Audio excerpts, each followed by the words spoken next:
Хей, хайде да си направим така известния покебол лесно и бързо у дома.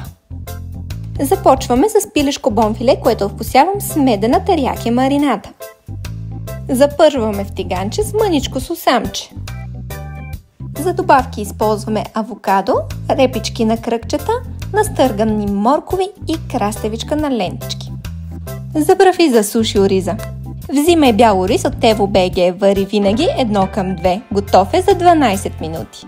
На никого не му се чака, така че нека да сглобяваме. Първо е пилето. Поставяме в средата.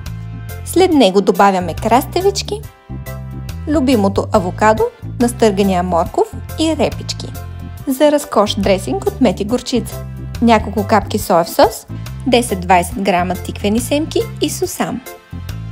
Завършваме ястието с сухо чили и пресни подправки. Готово за по-малко от 20 минути.